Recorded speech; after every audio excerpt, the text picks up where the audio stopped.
नमस्कार, मैं हूं शुभी मिश्रा और आप देख रहे हैं ज्वार झारखंड। चलिए करते हैं बुलेटिन की शुरुआत और सबसे पहले आपको बड़ी खबर बता दें जमशेदपुर से, जहां सबसे सुरक्षित स्थान गोलमुरी पुलिस लाइन में ट्रिपल मर्डर से हड़कंप मच गया। यहां महिला पुलिस जवान के साथ उसकी 13 साल की बेटी और बुजुर्ग मां का शव मिला।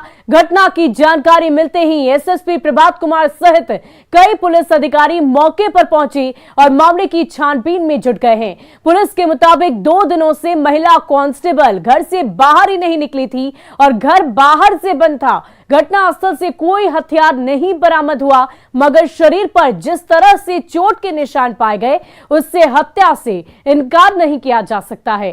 फिलहाल पूरे मामले की छानबीन चल रही है और हत्या किसने की, क्यों की, इसके पीछे का मकसद क्या था, इस पर पुलिस की जांच जारी है, जिसके लिए फॉरेंसिक और फिंगरप्रिंट एक्सपर्ट्स की टीम जांच में जुट गई है। उनका फ्लैट का दरवाज़ा बाहर से ताला लगा हुआ है और उनके सगे संबंधियों से जब जांच पड़ताल किया गया कहीं से कुछ पता नहीं चला, तो उनके दरवाज़ा को खोल करके वहां जब इंटर किया गया तो पता चला कि तीनों की डेड बॉडी वहां पड़ी हुई है। उसके बाद सभी को सूचना दिया गया है। अब जैसा देख रहे हैं पुलिस की पूरी टीम यहाँ पहुँची हुई है। हम लोग फॉरेंसिक टीम को भी बुलवाए थे, फिंगरप्रिंट की टीम आई हुई है, डॉग स्क्वाड भी आया हुआ है और हमारी पूरी टीम लगी हुई है और सब लोग जांच पड़ताल कर रहे हैं। जो भी घटना हुई है उसको हम लोग तहकीकात करते हुए जो भी अपराधी इसमें शामिल होंगे और जो घटनाक्रम हुआ है उसकी सत्यता की जांच करते हुए अगर कार्रवाई करेंगे। जमशेदपुर गोलमुरी पुलिस लाइन में ट्रिपल मर्डर के बाद यहाँ पर पूरी तरह सनसनी फैल गई है। मैं आपको दिखाता हूँ कि यह आप देख सकते हैं कि हमारे पीछे में यही वह बिल्डिंग है और इसी बिल्डिंग के क्वार्टर नंबर J5 में यहाँ पर सविता रानी यहाँ पर रहती थी। सविता रानी हेम्ब्रम यहाँ पर अपनी बेटी, अपनी माँ के साथ इसी क्वार्टर नंबर J5 में यहाँ पर रहती थी और इसी क्वार्टर में इनकी यहाँ पर तीनों पूरे परिवार की यहाँ पर लाश मिली है। इस ट्रिपल मर्डर के बाद पूरे जमशेदपुर शहर में सनसनी फैली हुई है कि पुलिस लाइन जहां लोग सुरक्षित मानते हैं, पुलिस जहां पर लोग इसे पूरी तरह सेफ्टी एरिया मानते हैं, और इसी क्वार्टर पे आकर इस ट्रिपल मर्डर कैसे हो गई, कई तरह के सवाल है। फिलहाल जमशेदपुर के एसएसपी प्रभात कुमार कल रात को इस पूरी घटना को उन्होंने यहाँ पर आके देखा है और अभी तक इसी तीनों का शव यहाँ पर है। जिला प्रशासन पुलिस पूरी टीम के साथ यहाँ पर पहुँचेगी और कुछ ही देर में यहाँ पर शव निकाल कर उन्हें पोस्टमार्टम के लिए भेजा जाएगा और यह पता लगाने का प्रयास किया जाएगा कि गोलमुरी क्वार्टर नंबर J5 में किस तरह ट्रिपल मर्डर हुई है। प्रवंजन कुमार, न्यूज़ 18 जमशेदपुर। और धनबाद के वासुपुर इलाके में फिर फायरिंग की घटना घटी। यहां बीती रात बाइक सवार अपराधियों ने भूली थाने से कुछ ही कदम दूर पर एक कार पर फायरिंग कर दी और आराम से फरार हो गए। गनीमत तो ये रही कि गोली कार में सवार लोगों को नहीं लगकर कार के बाहरी हिस्से में लगी। गोलीबारी में कार सवार गुड़िया खान और उसके पति की जान बच गई। गोलीबारी की जानकारी मिलने पर डीएसपी लॉ एंड ऑर्डर के साथ बैंक मोड़ और भूली थाना प्रभारी मौके पर पहुंची। इस दौरान 3 खोखा बरामद किया गया। पीड़ित ने फायरिंग का आरोप फहीम खान के बेटे पर लगाते हुए संपत्ति पर कब्जा की साजिश करने का आरोप लगाया है और इससे पहले भी गुड़िया खान पर हमला हो चुके हैं, जिसमें 4 शूटर जेल भी भेजे गए थे। कितना हम लोग कितना लड़े, यहाँ हमारा हिस्से थे, यहाँ मारता पीछे तो हम थे मर जाते। उसके बाद मेरा संपत्ति लूट लेता सब। इस सब फहीम खान का बेटा इकबाल खान का षड्यंत्र है। आप लोग खुल के सुन लीजिए। फहीम खान का बेटा इकबाल खान, सोनू खान का भाई जब्बार, सब मिल के ये षड्यंत्र रचा, क्योंकि मेरा करोड़ों का संपत्ति है मारूफगंज में, जाके जांच बैठा लीजिए। हम लोग 2 बहन हैं, हमको मार देगा। मेरी एक बहन छोटी है, वो सीधी है, कुछ नहीं समझ में आता उसको। और राज्य की काका थाने क्षेत्र में चोरों ने एटीएम को निशाना बना लिया, जिसमें गैस कटर से काटकर 2,40,000 रुपए उड़ा लिए गए। घटना की सूचना के बाद पुलिस ने सर्च ऑपरेशन के लिए नाकाबंदी की तो मैक्लुस्कीगंज पुलिस को वाहन चेकिंग के दौरान एक बाइक और बैग मिला, जिसमें 2,40,000 रुपए बरामद किए गए, जिस वजह से ये आशंका जाहिर की जा रही है कि शायद ये वही पैसे हैं जिसे चोर छोड़कर फरार हो गया था। फिलहाल आरोपी की तलाश जारी है। बाइक जब चेकिंग चल रहा था, बाइक रुकी और उस पे से जो क्रिमिनल था या जो आदमी था बिना बताए कुछ कहे वहाँ से दौड़ते हुए एक जंगल की तरफ भाग गया। जो हमारी पुलिस उसको डिटेन नहीं कर सके, पकड़ नहीं सका, लेकिन बाइक वो छोड़ दिया। और बैग जो था, बैग भागने के क्रम उसका गिरा, तो बैग में जब सर्च किया गया तो पता चला कि उसमें कैश पैसा, और कैश लगभग वही जो जितना चोरी हुई है लमसम वही अमाउंट ऐसा। वहीं बोकारो में नेशनल हाईवे के 4 लेन पर क्रॉस कर लगाए गए होर्डिंग से हादसे की आशंका बनी रहती है। चास में जोधाडी मोड़ के पास ये होर्डिंग लगाई गई है। मामला सामने आने के बाद जिला परिवहन पदाधिकारी ने इसकी जांच की बात कही। मिली जानकारी के अनुसार नगर निगम की ओर से ये होर्डिंग लगाई गई, जबकि नियम के अनुसार नेशनल हाईवे पर कहीं भी विज्ञापन के लिए होर्डिंग को रोड क्रॉस कर नहीं लगाया जा सकता है। इससे ड्राइवर का ध्यान भटकता है और हादसे की आशंका बनी रहती है। आपको बता दें कि नेशनल हाईवे पर केवल NHAI की ओर से ही बोर्ड लगाए जा सकते हैं, जिससे केवल दिशा की जानकारी दी जाती है। देखिए, NH के हिसाब से यह नियमानुकूल नहीं है और इस पर परिवहन विभाग को और संबंधित जो भी NH है, चाहे निगम है, निगम के द्वारा यह लगाया गया है और यह अनुचित प्रतीत होता है। इससे काफ़ी दुर्घटनाएं घटने की संभावना बनी रहती है। और लगता है कि ये होर्डिंग वाहन चालक को वाहन चलाने में बाधा उत्पन्न कर रही है, तो उसको हम लोग हटवाने की कार्रवाई करें। अब क्रॉस का है तो उसका हम लोग एक टीम गठन करके जांच करा लेते हैं। अगर वो रोड चालक को वाहन चलाने में कठिनाई उत्पन्न कर रही है तो उसको नियमानुसार हटाया जाएगा। और इसी बीच आपको पाकुड़ से बड़ी खबर बता दें, जहां नगर थाना क्षेत्र के काली भाषण के पास कपड़ों के शोरूम में भीषण आग लगने से अफरा तफरी मच गई है। आग बुझाने के लिए जिलों से फायर ब्रिगेड की गाड़ी मंगाई गई, जिसके बाद आग पर काबू पाया गया। वहीं आग लगने से कपड़े के शोरूम में रखे सारा सामान जलकर खाक हो चुका है।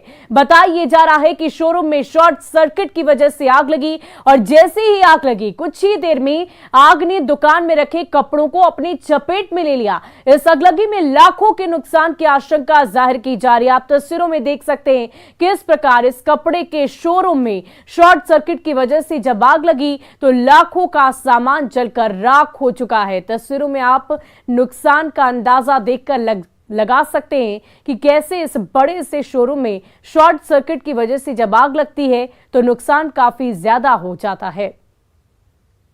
सूचना मिले कि यहाँ हाटपड़ा से आगे दुकान में, कपड़ा दुकान में आग लगी हुई है। सूचना पाकर हम लोग एक यूनिट आए और देखे कि ये कंप्यूटर काउंटर में आग लगी हुई थी। उसको मालिक द्वारा हम लोग ही आके कंट्रोल किया हुआ था। अभी देख रहे हम लोग कि थोड़ा गैस निकल रही है, उसको पूर्ण रूप से कंट्रोल करने की कोशिश करेंगे और आग को पूर्ण रूप से बुझा के हम लोग यहाँ से जाएंगे। वहीं शिक्षा मंत्री जगन्नाथ महतो अपने बिल्कुल ही जुदा अंदाज और बेबाक राय रखने के लिए जाने जाते हैं। शिक्षा मंत्री जगन्नाथ महतो ने बोकारो में अपने क्षेत्र भ्रमण के दौरान सुरही गांव में स्कूली बच्चों से बातचीत की। वे जब अपने काफिले को लेकर क्षेत्र भ्रमण कर रहे थे, इसी दौरान कुछ बच्चों को एक साथ आते हुए देखा। उन्होंने अपनी गाड़ी रुकवाई और बच्चों से उनका हालचाल लिया। उन्होंने बच्चों से स्कूल खोलने, स्कूल में MDM और पढ़ाई को लेकर बातचीत की। शिक्षा मंत्री जब भी अपने क्षेत्र में होते हैं तो राह चलते स्कूली बच्चों से खुलकर बातचीत करते हैं और उनसे बातें भी करने के बाद उन्हें अच्छी सलाह भी देते हैं।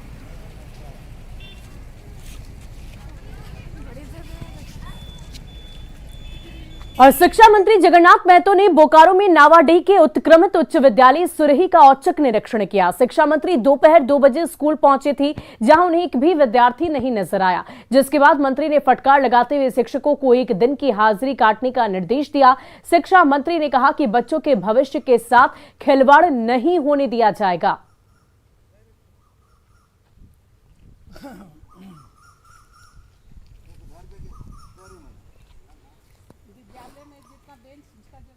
वहीं द्रौपदी मुर्मू के राष्ट्रपति बनने पर देश भर में जश्न का माहौल है। आदिवासी समाज जश्न में डूबा नजर आ रहा है। आपको बता दें कि पहली दफा किसी आदिवासी महिला को देश का सर्वोच्च पद संभालने का मौका मिला है। सीधे चलते हैं उपराजधानी दुमका, जहां मौजूद है हमारे संवाददाता निरंजन। उनसे जानते हैं द्रौपदी मुर्मू के राष्ट्रपति बनने पर आदिवासी समाज में कैसी खुशी देखने को मिल रही है।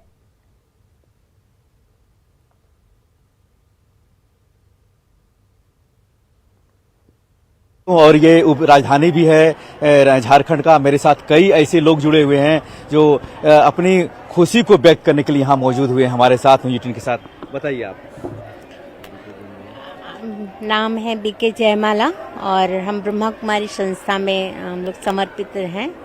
और आज बहुत ही खुशी की बात है कि अपने राष्ट्रपति बनी हैं द्रौपदी मुर्मू जी, और इस संस्था से भी जुड़ी हुई है 2009 से, और हमारे संस्था में एक सदस्य के रूप में ही थी, और हम सबको बहुत खुशी है आज का कि ये पद मिला उनको, इसीलिए बहुत। देखिए यहाँ पे दुमका में बहुत लोगों में खुशी है और खुशी व्यक्त भी कर रहे हैं, बताइए।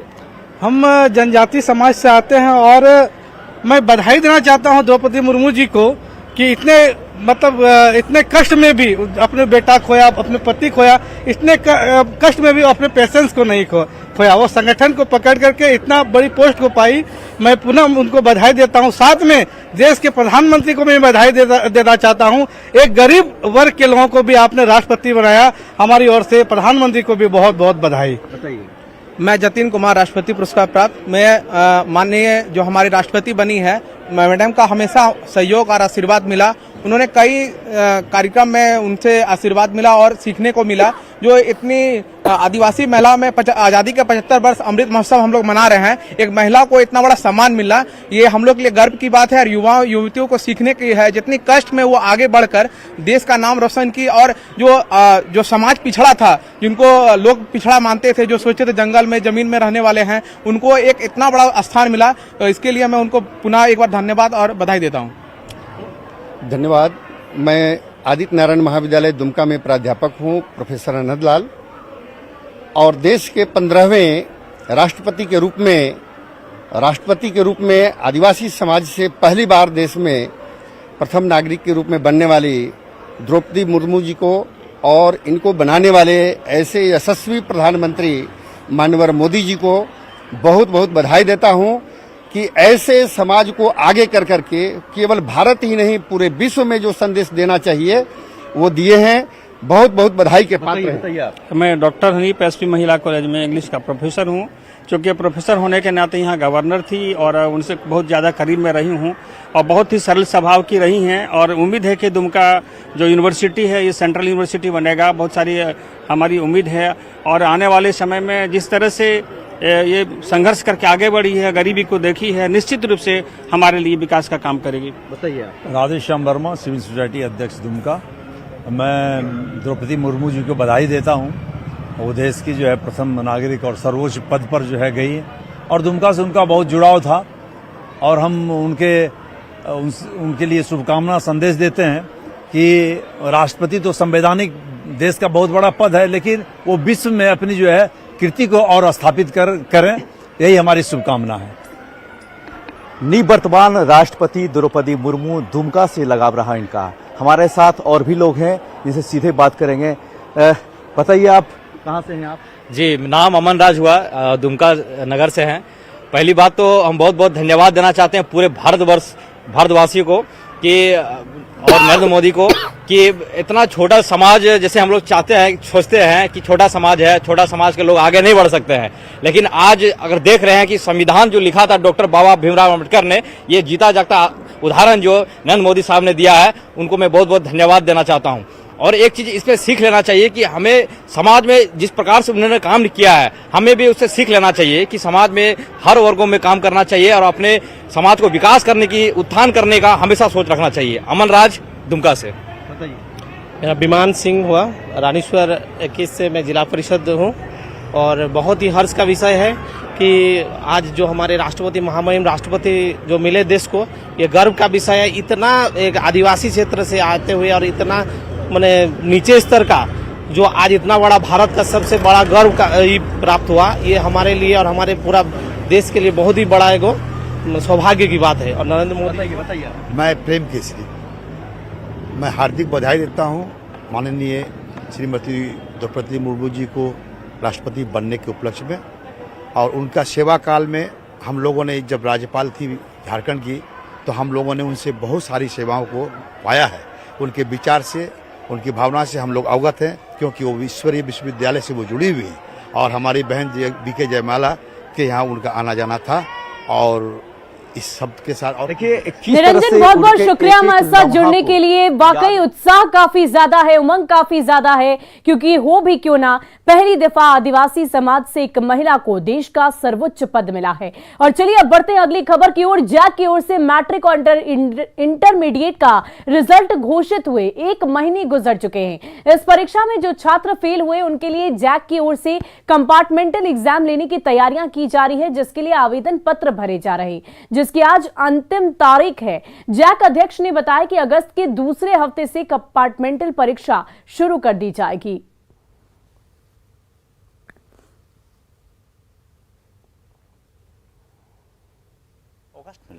अभी तो जैक इसके लिए बहुत ज़्यादा कॉन्शियस है कि उन लोग का फ्यूचर को देखते हुए हम लोग आज फॉर्म भरने का लास्ट डेट है।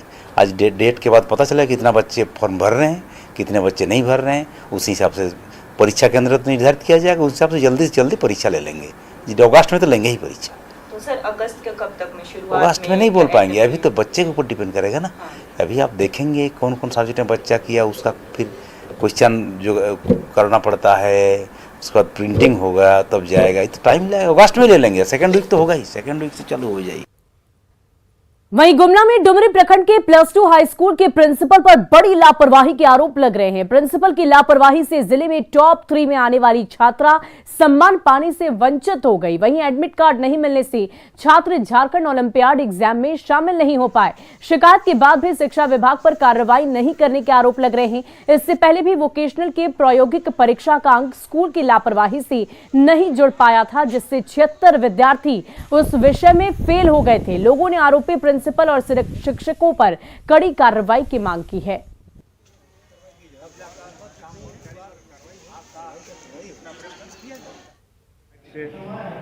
एक बच्ची अमृता कुमारी टांगाडी स्कूल से टॉप 3 में आने से वंचित हो गई। कारण कि प्रैक्टिकल का अंक नहीं जुड़ने से यह वंचित हो गई। तो सारे बात करने से ही पता चल रहा है कि उनका लापरवाही है, और ये बहुत बड़ा लापरवाही है। बच्चों के साथ खिलवाड़ किया जा रहा है और इसका जवाबदेही तय होना चाहिए और उस पर कार्रवाई होना चाहिए। जो भी जिम्मेवार अधिकारी है, प्रबंध समिति ठीक से काम करे और जो भी इसके लिए दोषी हैं वैसे वो अधिकार पर कार्रवाई हो। और इसके लिए मैं उच्च अधिकारी से भी बात करूँगा, यहाँ का व्यवस्था ठीक किया जाए और ऐसे लोग को स्थानांतरण करके दूसरे लोग को लाया जाए। और खबर गोड्डा से, जहां BA BCom चाय पकौड़ी की दुकान लोगों के लिए आकर्षण का केंद्र बन गई है। दरअसल पुरानी कलेक्टेरिएट भवन के सामने नीलम देवी ने आर्थिक स्थिति ठीक न होने की वजह से परिवार चलाने के लिए चाय पकौड़ी की दुकान लगाई है। उसके घर में 3 बच्चे और दिव्यांग पति है। पति को 14वें वित्त आयोग के तहत नौकरी लगी थी, लेकिन संविदा पूरी होने के बाद उन्हें नौकरी से हटा दिया गया है।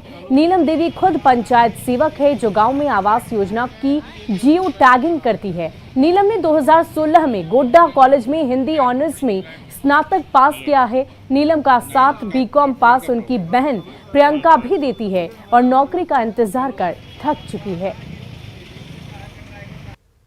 पुराना समाहरणालय भवन भले ही जिले से दूर चला गया, लेकिन वहाँ रौनक बिखेरने के लिए कुछ महिलाएं, कुछ युवती आई हुई। एक महिला अपना परिवार पालने का प्रयास कर रही है। उसका जीता जागता प्रमाण ये है कि एक रेहड़ी लगी हुई है और रेहड़ी पर पोस्टर लगा हुआ है पंचायत स्वयंसेवक एवं BA BCom चाय एवं पकोड़े वाले। चाय एवं पकोड़े वाले का नाम जब भी आपके दिमाग में आता है तो आपके मन में अलग अलग तरीके के विचार आते होंगे कि आखिर ये कौन बेचता है, कैसे बेचता है। और जब से प्रधानमंत्री चाय वाले आए हैं तब से चाय की जो क्रेज है वो बढ़ गई है।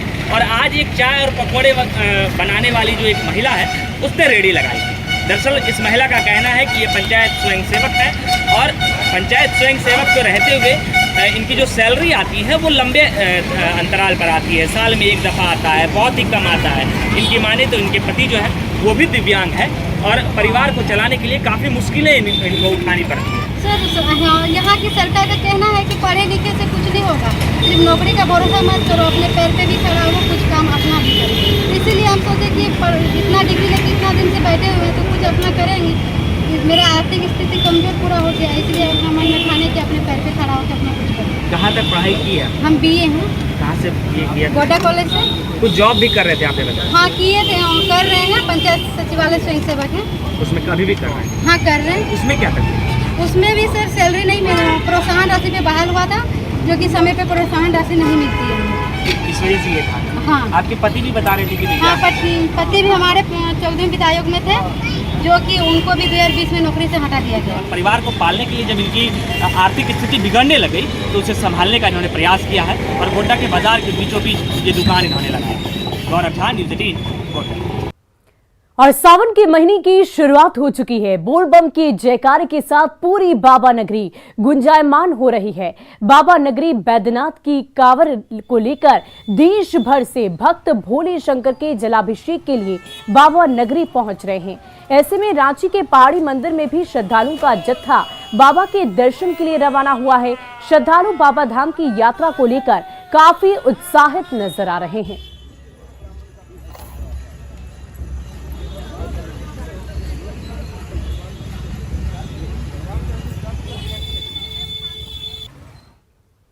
और फिलहाल के लिए इस बुलेटिन में अभी के लिए बस इतना ही, लेकिन न्यूज़ 18 बिहार झारखंड पर खबरों का सिलसिला लगातार जारी है।